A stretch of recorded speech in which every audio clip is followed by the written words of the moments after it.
The worst violation that I felt wasn't even the uncertainty of being 10 or 11 and being in that system, but it was because I had clear opinions and feelings about things, and I felt like my voice wasn't being heard. Was there ever a moment in your life when you needed access to something like support, information, guidance, protection, and it simply wasn't available to you? Take us to that moment and tell us how that experience shaped the way you show up for other people today. Community turns on the light in a dark room. It's the only key to turning on a light in a dark room is connection and community.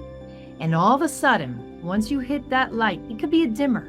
It doesn't need to be a full-blown fluorescent light, right? Just enough so that you can see a few steps ahead. The courage will follow. Welcome back. Welcome back, everyone.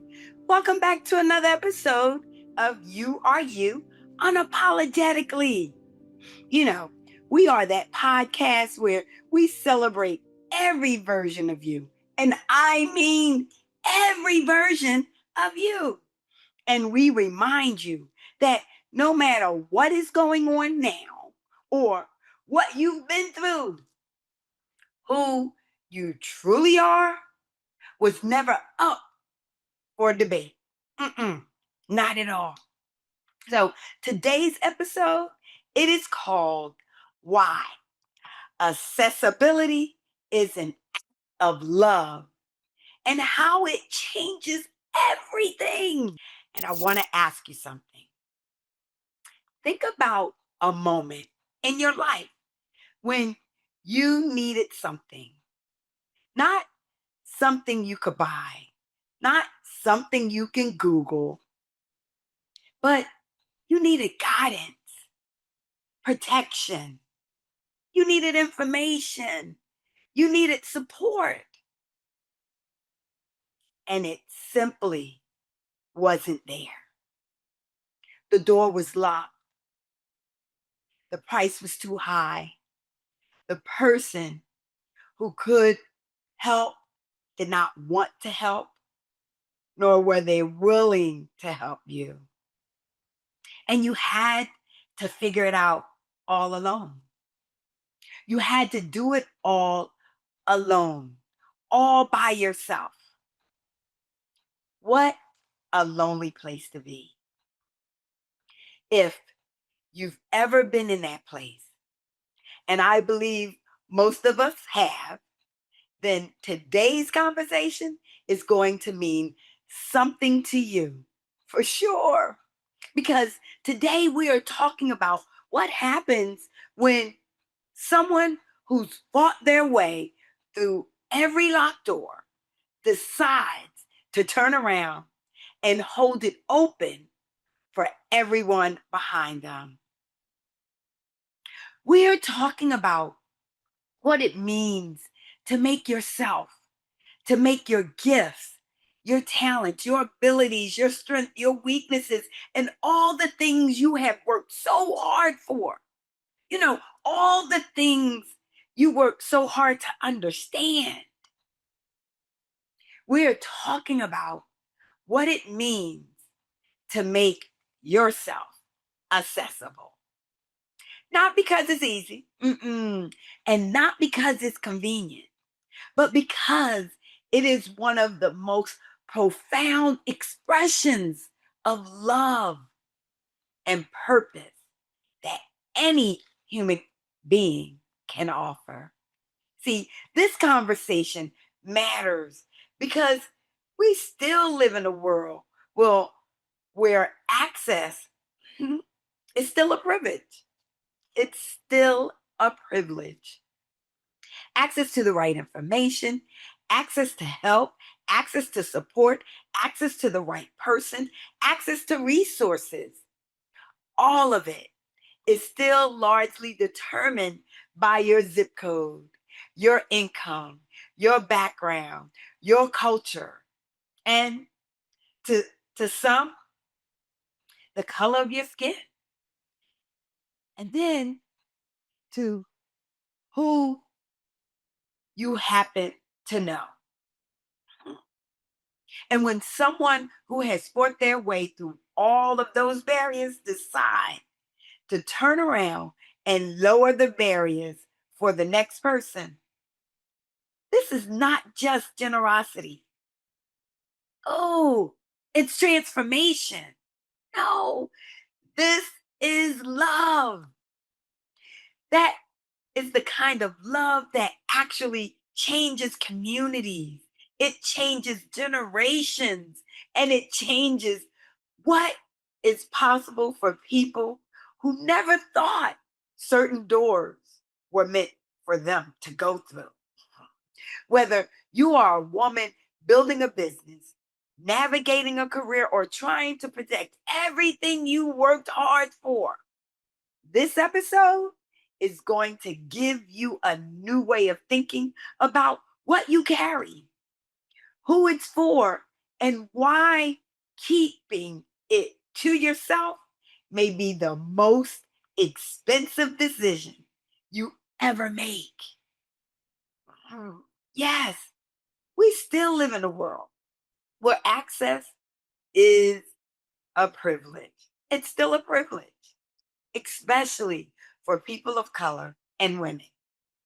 Yes, I've experienced the barrier. I experienced the closed doors and the intentional blocks or obstacles. Intentional. And yes, I am that person who has fought my way through all the barriers, because allowing the barriers to stop me, the obstacles to stop me, see, this is unacceptable. And along the way, I realized the journey was not only for me. So turning around and lowering the barriers for the next person became part of my purpose. It is part of my identity. I'm talking about being a connector by making yourself accessible, by sharing, by giving, by helping, by offering the right information, the right support, meeting and introducing individuals to the right people, and pointing others in the right direction to access the right resources. No, I don't do this because pushing through the barriers are easy. And it's not for me. Well, okay, some of them are, but not all of them. And I don't do it because it's convenient. I do it because I truly, truly, truly believe making myself a bit accessible to others is one of the most profound expressions of love I can offer to the world and to any human being. And that brings me joy. It brings me peace. It allows me to honor my creator each and every day. It is the best thing ever. I promise you. I promise you. Okay. So you all know this is my favorite part of the podcast. And I'm so excited. I'm so excited because I get to introduce my phenomenal guest. Yes. Oh my goodness. Oh my goodness. Oh my goodness. I know. I say it with every guest. Every guest. I know. I'm doing this because it's nothing but the truth. I'm telling you, I find the most phenomenal guests. And I have one for you. Are you ready? Are you ready? Are you ready? Okay. I'm not going to make you wait any longer.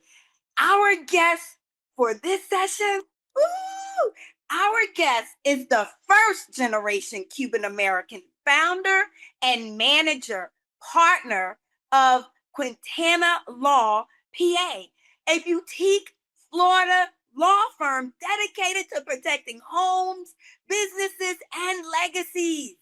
The Miami-based firm has revenues of $4 million in 2025. What?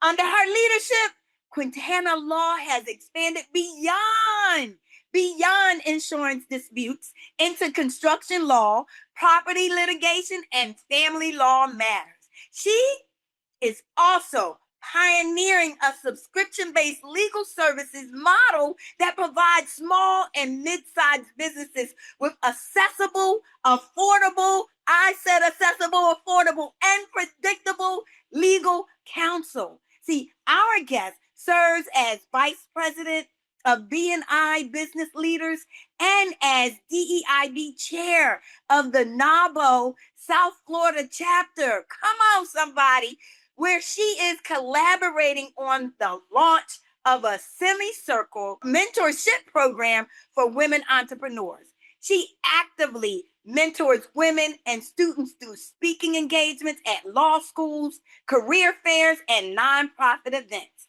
Please help me. I said, please help me to welcome Brittany Quintana Marti to the You Are You Unapologetically podcast. Thank you so much for being here. Yay! Thank you for having me. That is an introduction that is enough for the entire episode, I think. Yay! Thank you. You're so welcome. Thank you. I appreciate you. Thank you for being here. So before we get into the juicy of the juicy, right, and you get to reveal how phenomenal you are, please share with our listeners and our viewers how we met. So amazing opportunity, actually. We met at the Enterprising Women Award in New Orleans. It had been my first time in New Orleans. And to be surrounded by so many energetic and powerful and established women was enough to launch me into 2026 and maybe throughout 2027. It was incredible. Absolutely. It was. I love the Enterprising Women Awards conference. I had the privilege of, I think that what might have been my fifth time managing the registration. I want to tell you real quick a short story. Monica asked me to do. I think it was like back in 2019. And I did it for the first time, and she was so pleased with it. She said to me, "You know, we're like the mob here. Once you're in, you can't get out."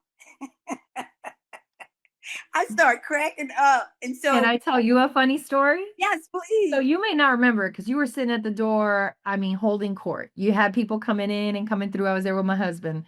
Yeah. And I remember very distinctly. That's why when I heard from you, I was very excited.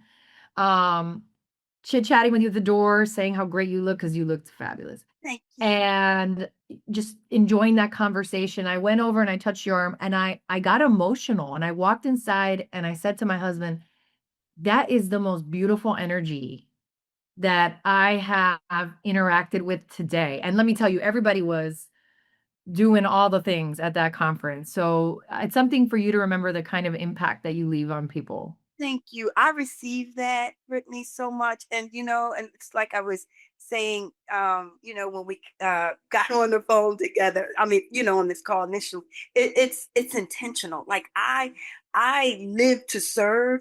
I live to, touch lives because, we live in a world where it's hard to find. And so I want to leave, and, people loving life, or loving the moment and being in the moment, like all of that. So thank you so much. I really appreciate that. Thank you. Okay, Brittany, before we talk about what you give to people, right, and how you serve others, I want to start with something personal. So the question is like, was there ever a moment in your life, maybe early in your career or maybe before that, when you needed access to something like support, information, guidance, protection, and it simply wasn't available to you, right? Like what I would like you to do is take us to that moment and tell us how that experience shaped the way you show up for other people today. So that is a perfect question. I'm sure by design.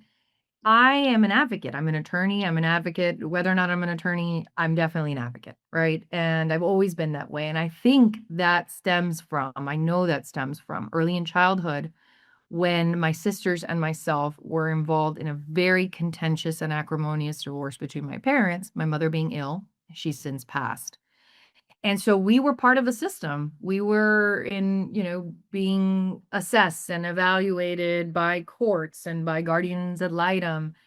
And I found at a very young age, 10 or 11, that the worst violation that I felt wasn't even the uncertainty of being 10 or 11 and being in that system, but it was because I had clear opinions and feelings about things, and I felt like my voice wasn't being heard by the guardians, by police officers, by a judge. And I resolved myself at 11 or 12 to saying, nobody's taking my voice again. That part. That part. Yes. Oh my gosh. Oh my gosh. Thank you for sharing that, because I know, like, people who are most committed to making things accessible are often the ones, right? Like, who knows exactly what it feels like to be locked out or shut down, or, like you said, your voice being taken away from you. And I know, thanks for sharing that experience, because I know it is that that what you shared with us, that it's not just an experience, it became, and you shared it, and still is, your compass. So thank you so much. I appreciate that. um there's a mindset shift, right? Let's talk about that, has to happen. And I don't think it's a small one at all. Because most of us, when we work hard to build something, our first instinct is to protect, to guard, to keep it close, right? To make sure no one takes it or cheapens it. And then something shifts, and you go from protecting what you built, right, to actively making it accessible to others. And I'm asking this question because I can relate. I'm telling you, what was the shift for you, Brittany? And when did that happen? And what made you decide that access was more important than exclusivity? So, also a wonderful question. My background in terms of, being an attorney, I started in DCF, which in the state of Florida is Child Protective side. I'm the daughter of a public adjuster, Okay. works in insurance related industry, always on the homeowner side, always on the consumer side.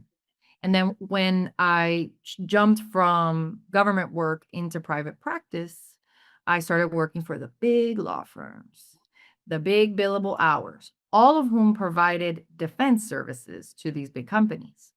Now, I was a fish out of water there because I always, maybe the daughter of a public adjuster, I don't know, maybe because of my own experience, I was always on the side of the little guy. I Yes. mean, David and Goliath. Give me David every Every time, every day.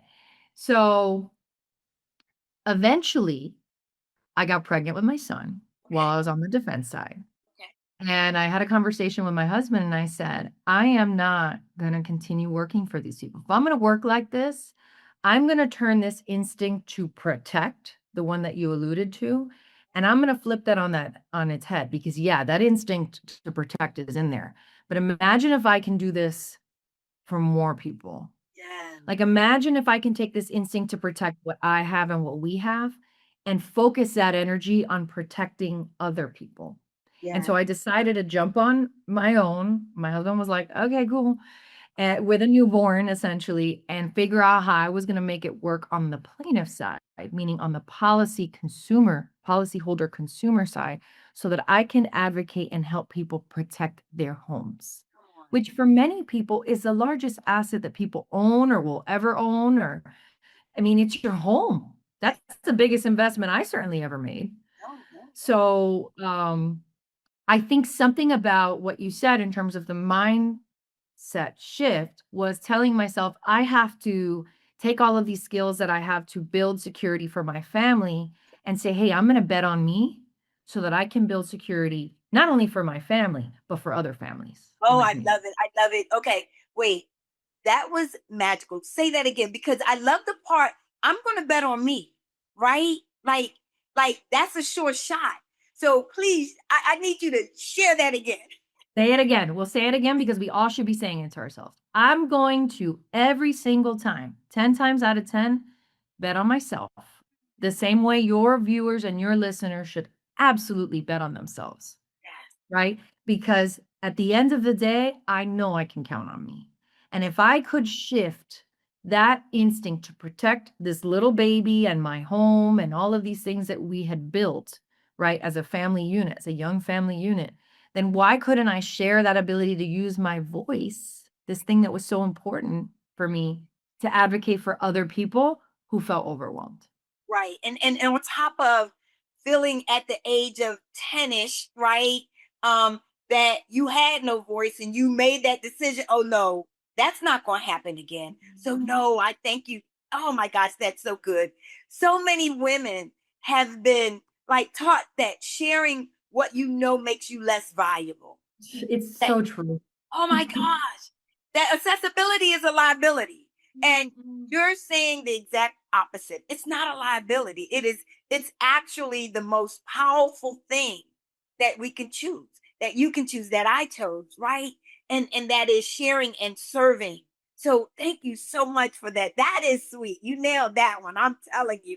I want to push on to something because I know there are women listening right now who feel a little resistance. The fear is real. Oh my gosh, it is real. And so I want to say that that's one of the things that when we talk to people, that's their biggest thing. Fear, right? Fear of fear of failure, fear of death, right? And even I would even say fear of their inner being. I would say these are some of the things that I find when when I'm interacting and engaging with women when we talk about fear.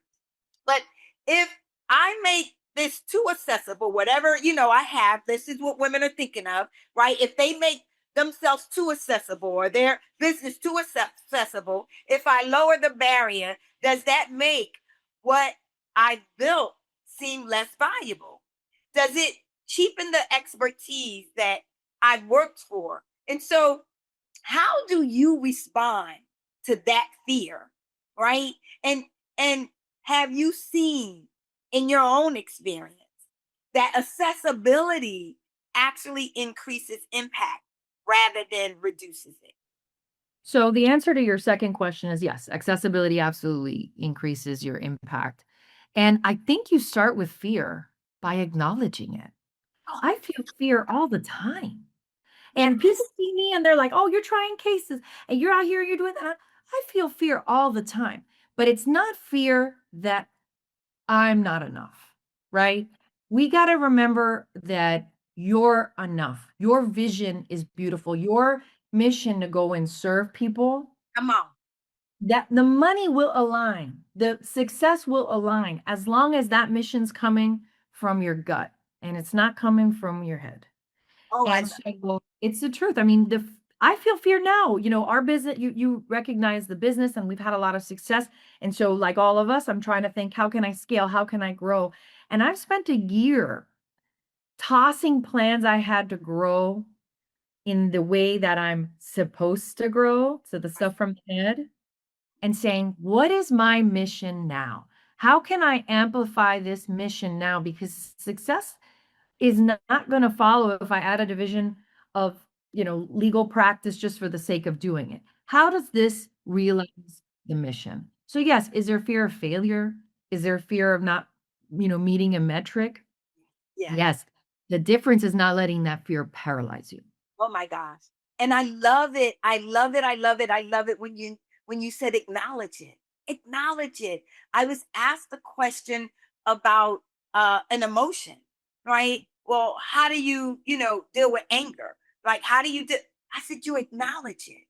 And so Yeah. it's the same. It's the same exact thing. You acknowledge it. So I love that. I took it another step and I told him after you acknowledge it, then you then have to sit with it and recognize that that is emotion and then, not follow the thoughts that are attached to that emotion, but look at the energy that's behind that emotion and go from there. But yes, acknowledging it is so important because accessibility doesn't devalue at all. it multiplies. And that's exactly what we're saying. It compounds. And ultimately, it is what transforms a career into a legacy. And that's one of the things we all want to do. We want to leave a legacy, right? Yep. It's that legacy is that word. I mean, I love I get the anger comment a lot, right? And because I got a lot. I got all kinds of anger. And remember, anger is a secondary emotion, right? Generally, it's covering up for something like worry or fear or anxiety. But you know what? I look at my anger sometimes because anger trap is on the same frequency as passion Yes. and as fire and as the ability to move forward and not sit in your paralysis. So you know what? I don't want my anger to consume me, but if I can flip that anger around Come on. to be a driver, to be gasoline, I'm going to do it. Yes, absolutely. And and I love that too because we hear, you hear anger management, and it's not a bad thing. So, not to say a bad thing. Sometimes we make anger wrong all the time, and it's not No, right. it's not. Right, and that's when I'm talking to people, I'll say to them when like, don't make that wrong. Like, as human beings, we tend to make things wrong, especially if we disagree with it. It's like, no, it's okay. You can disagree, but let's not make it wrong and let's not make it hard, right? So those are like, if you ask me the two things that I say a lot when I'm talking to people, those are those two right there. Don't I make it agree. wrong. I Don't make it agree. hard because we I fall don't make in it it. We wrong. fall in that trap all the time. You do well. We're conditioned. Mhm.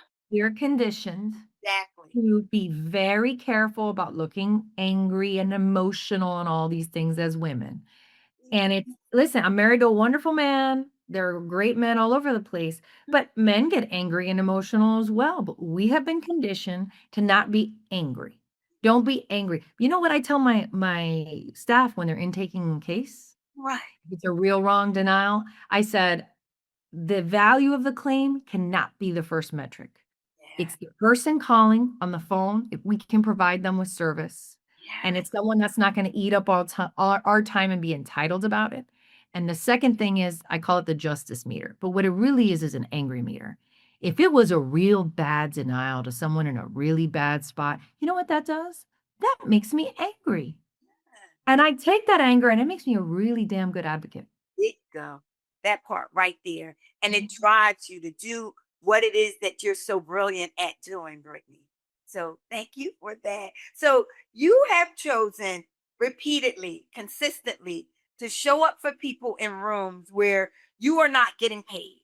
You mentioned law schools, nonprofits, career fairs, this mentorship program. So rooms full of people who may never become your clients. And in a world where time is yours, mine, all of our most valuable resource, what keeps you saying yes to those in the room? Two things. Number one, selfishly, it feels really good. Ooh, And now, you know what?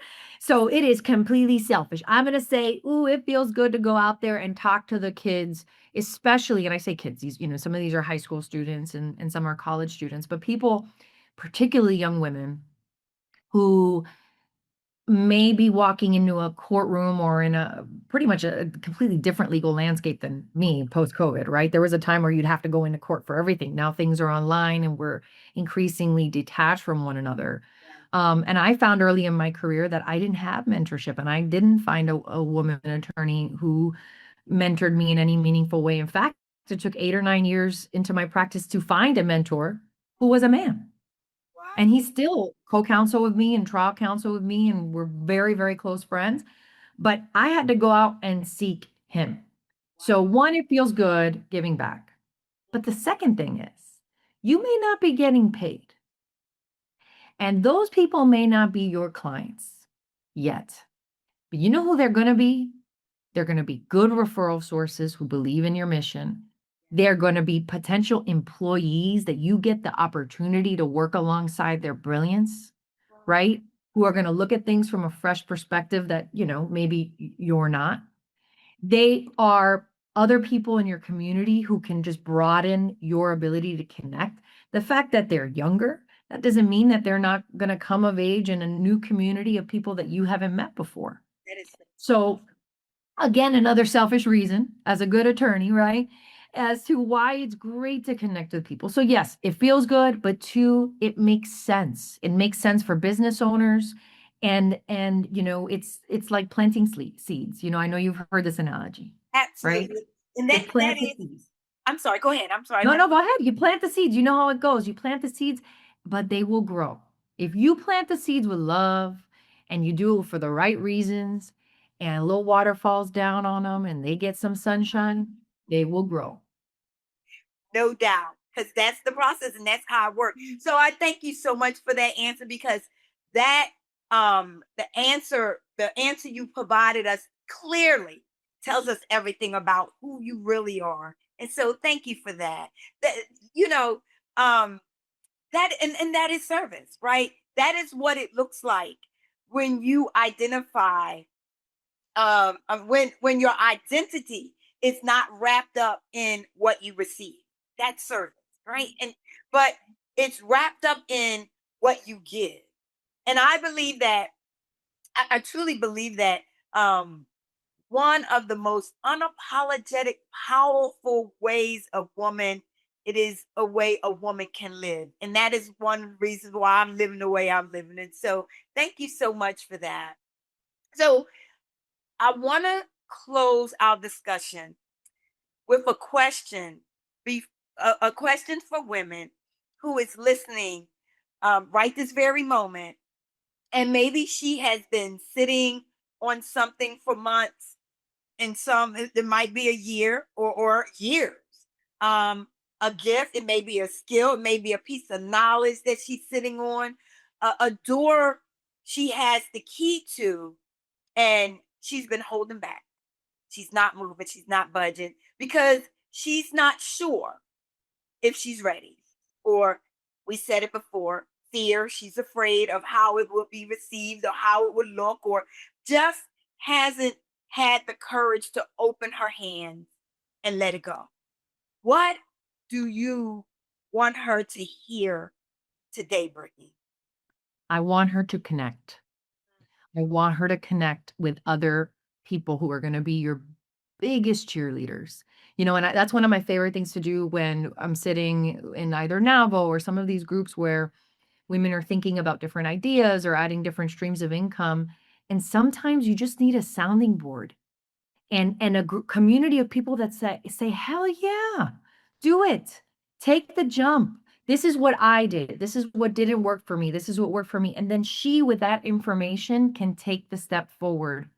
But I will say this: community turns on the light in a dark room. Oh, love it, love it. Okay. You know you have to say that again.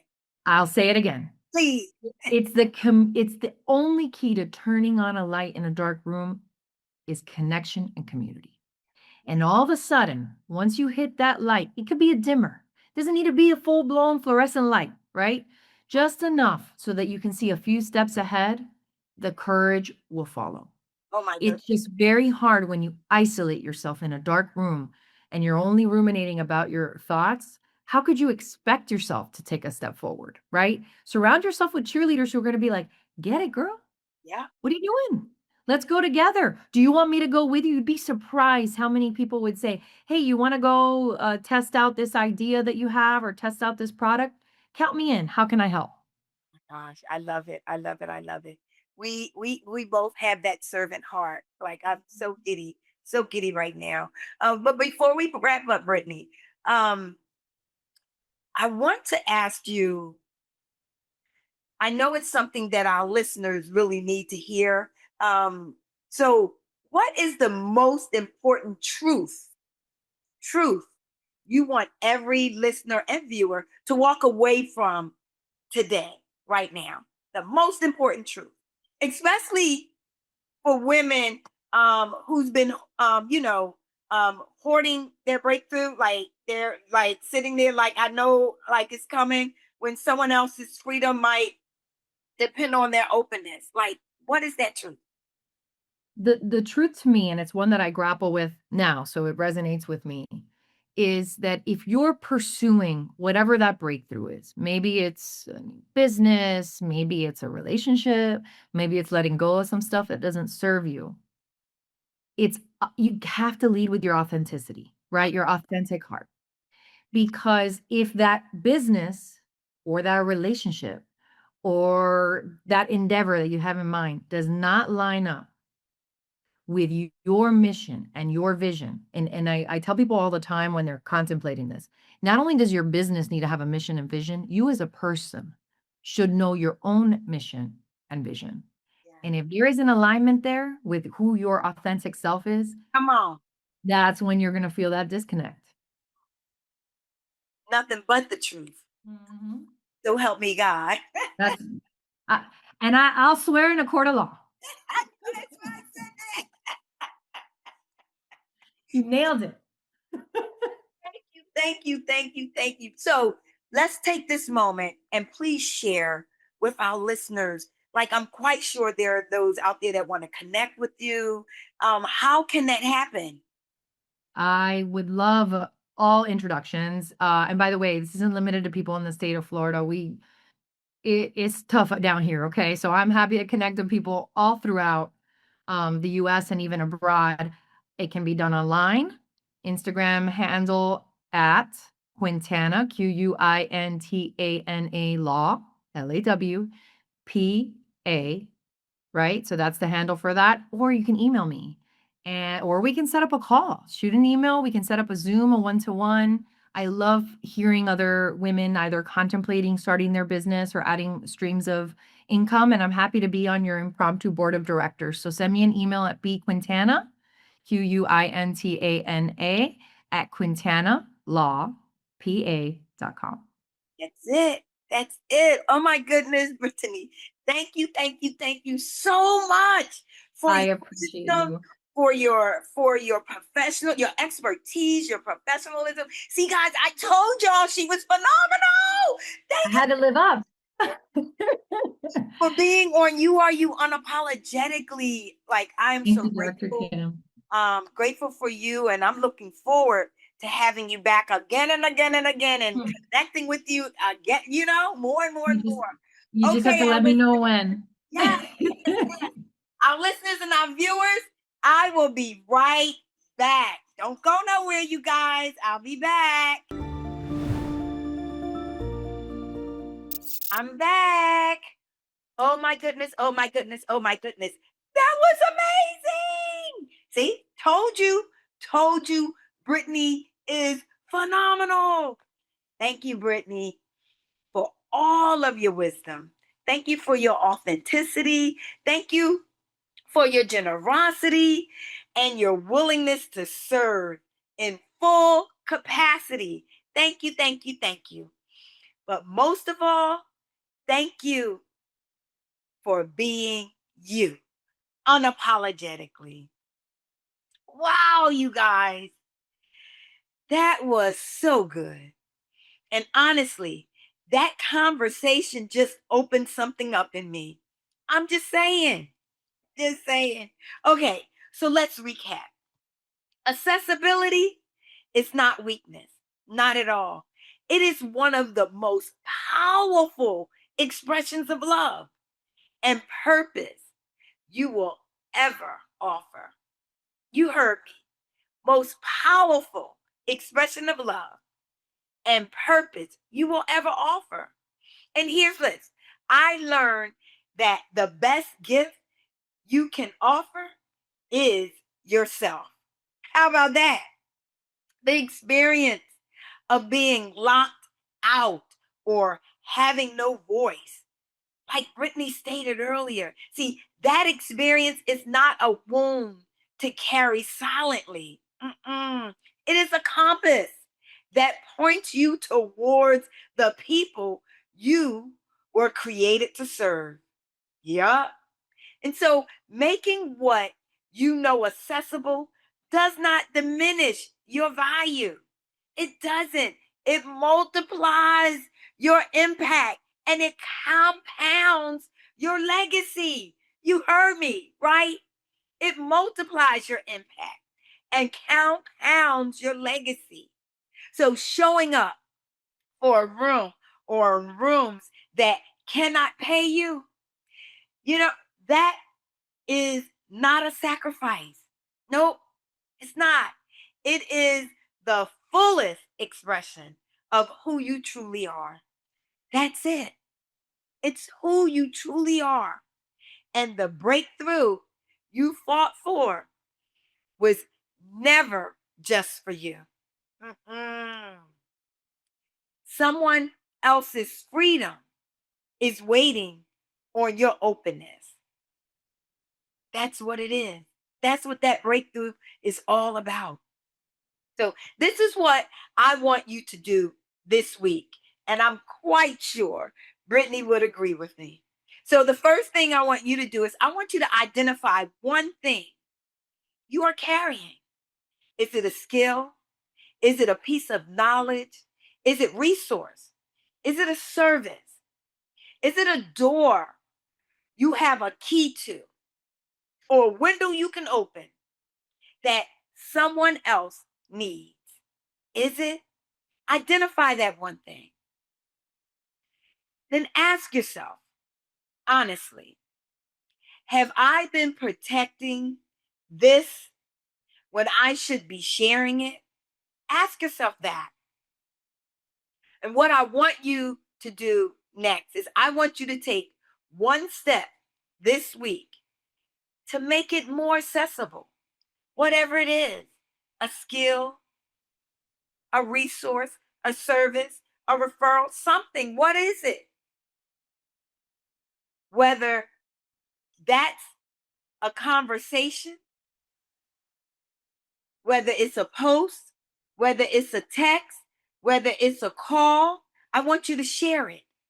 Or I want you to simply say yes to a room you've been turning down. That's what I want you to do.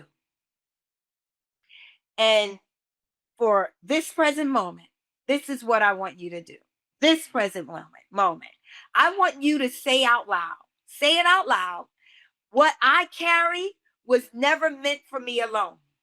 Someone else's breakthrough is waiting on mine. Say it out loud. What I carry was never meant for me alone. Someone else's breakthrough is waiting on mine. What I carry was never meant for me alone. Not at all. Not at all. Because accessibility is not just a strategy, it's an identity, it's a decision, and it is an act of love that has the power to change people. It has the power to change lives, to change everything. And I mean everything. Accessibility is an act of love, and love has that power to change everything. So, with so much noise in the world telling us, telling you, hold tighter, guard it more, share less, it takes a special kind of courage to open your hand. That's right, to open your hand. This is the international, global form of receiving. Open your hands. When you open your hands to give, something's going to come back in it. I'm telling you. I'm telling you. So open your hands to say, what I have is not just mine. The knowledge I fought for, not just mine. The protection I built, not just mine. The doors I opened, not just mine. See, you are you unapologetically, and that means you carry a greatness that was always meant to be shared with the world. So open your heart, open your hands, open the door, and watch what love, real love, will actually change. Watch. Thank you, thank you, thank you, thank you, thank you. Thank you, Brittany, for your genuineness, for your generosity, for your courage, for your energy, for your story. Thank you so much. You do not have to show up the way you do for people. You don't. But you do. But you do. And we're so grateful for that. And that is exactly why this conversation matters. And to anyone and everyone listening, if this episode reached you today, if it touched you in any way, please share it with someone who needs to be reminded that what they carry is not for them. Nope, it's not for them. So keep rising, keep giving, keep doing for others. And most of all, keep being you unapologetically. Ciao, ciao for now.